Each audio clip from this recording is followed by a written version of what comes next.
So for my case study, I chose the FaceTime at TechPoint Software Incorporated.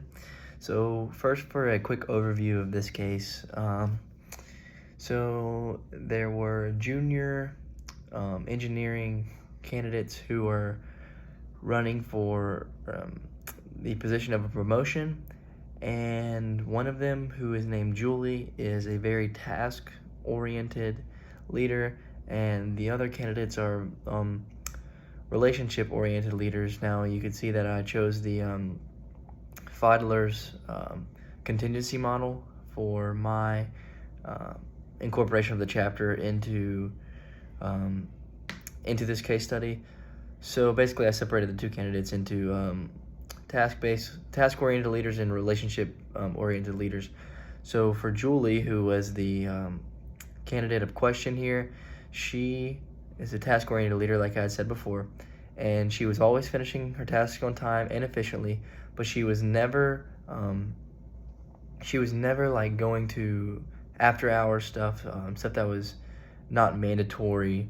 You know, she wasn't like staying for the file cleanup day that they had, where it wasn't mandatory, but it was like a relationship building deal, and she was never really talking with like higher ups in the company to gain more information or anything like that. So a couple solutions that I kind of thought up were do a survey of everyone in the company. So every member of the TechPoint Software Incorporated, except for the junior engineering candidates, would fill out a survey and say who they thought was the best candidate for this promotion. And I think that speaks a lot to who that candidate is as a person, and how they have kind of developed into the culture of the company, and how they have kind of gave himself a name in the company, and made their mark just so far, just as a junior candidate and as a junior engineering candidate. So another solution that I came up with was have the candidates vote on each other. No other people would vote except for the candidates themselves. And I think this would really allow the candidates to kind of reflect on their time as candidates, and what they could have improved on, or what they were good at through their time developing in the company.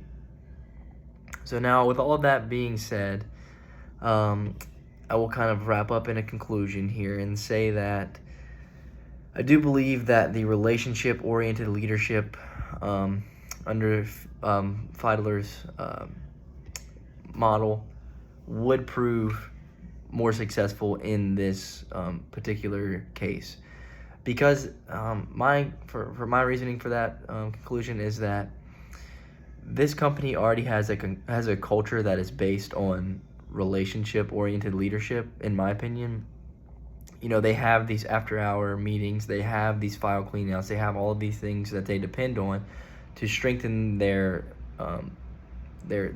members. And I don't think that would be the same result with a task-oriented leadership. So you see, with task-oriented leadership, I think that this whole idea of member relationship would just be thrown out the window. It would be people coming into work every day, and they would just sit down at their desk, do their work, not talk to each other, not interact, not build relationships, and the work environment would be pretty bad in that scenario. So with that being said, I did enjoy this case.